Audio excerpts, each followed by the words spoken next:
Well, good afternoon and welcome to another edition of From the Shore, what I like to call the online video of the Skaneateles Journal. I'm editor Jonathan Monfiletto. I'm reporter Christopher Malone. And he likes to call it a vlog.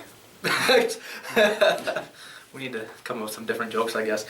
I'd like to welcome you to our video today and welcome you to the paper. It's hot, well, not hot off the press, but it just came out today. Of course, Wednesday was the Skaneateles village election, and if you've been reading the paper for a long time, you know that we push the paper back when there's elections. That we usually come out on Wednesday, but if you have an election on a Tuesday, or especially on a Wednesday in this case, we wouldn't be able to have the up-to-date story in the paper that week, so we push it back, and there it is, right at the top there.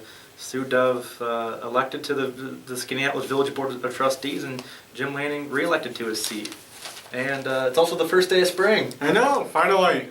It doesn't look like it out there, but a little bit of snowing. It's just, getting the last kicks in, and it has to warm up eventually, I guess, right? Is that kind of like a law of nature, I suppose? But by June.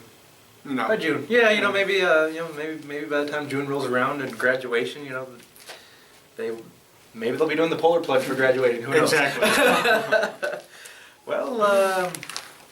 Speaking of the Skaneateles School, I should hold this up a little bit higher. Right on the front page there, we have the Skaneateles Lakers winning the state championship game. That was pretty exciting. And speaking of students, I know Chris covered a couple that were in this week's paper. Yeah, we talked to Ray Morocco from MPH and Steve Larison from Marcellus, and they're both going to the Naval Academy, which is fantastic. They're going to be serving our country and doing all they can be.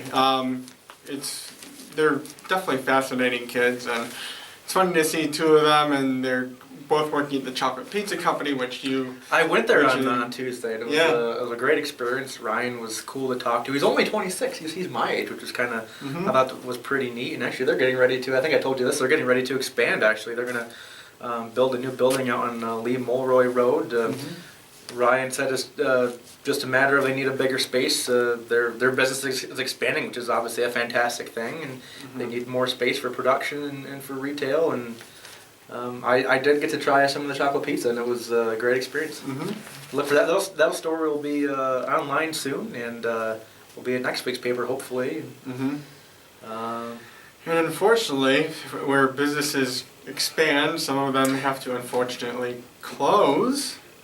Well, not so much closing, actually. They're venturing into new territory. Chris put a story on our website yesterday, and I talked to Chris and Jamie Hunt, Kristen and Jamie Hunt. There we go.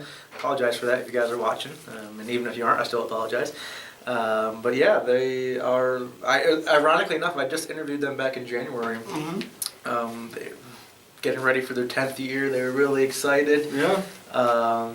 Business was booming, and but I talked to them today, and they kind of said that was kind of where they started to think about their priorities. And they have two young sons. I think they're like 9 and 6, so obviously still very young. And they thought they started thinking about the next 10 years, and their oldest son would be in college by then. Yeah. And they felt like they've kind of been, as much as the children have been around the restaurant, they still kind of been missing out on their lives a little bit. Having to miss their school events or other activities to operate the restaurant. And they just kind of felt, maybe we should focus on that a little bit more. So they're actually selling it, or they have sold it. So it's not going well. Garage Eats, as the restaurant is going away, the building itself will still be a restaurant. They haven't told me who's running it or what format it's going to be. But sad to see the Hunts getting out of the business. They've been, but they'll still be a part of the community. Yes. Kristen told me she'll still be on the Chamber of Commerce board, and. But still kind of sad to see that go away, but kind of excited to see what's going to be in its place. I know, I think you could eat out every night in Skaneateles for at least a week or two and not go to the same place twice before you went through everything. So I'm excited to see what's going to be there. Yeah. She wouldn't tell me who. She did say around April, I think she said that they're going to kind of start dropping hints and kind of playing mind games with us, I guess. But it should be pretty neat. And they're great people. I don't know if you've ever had a chance to meet them, but great people, and we're glad to have them in the community. So.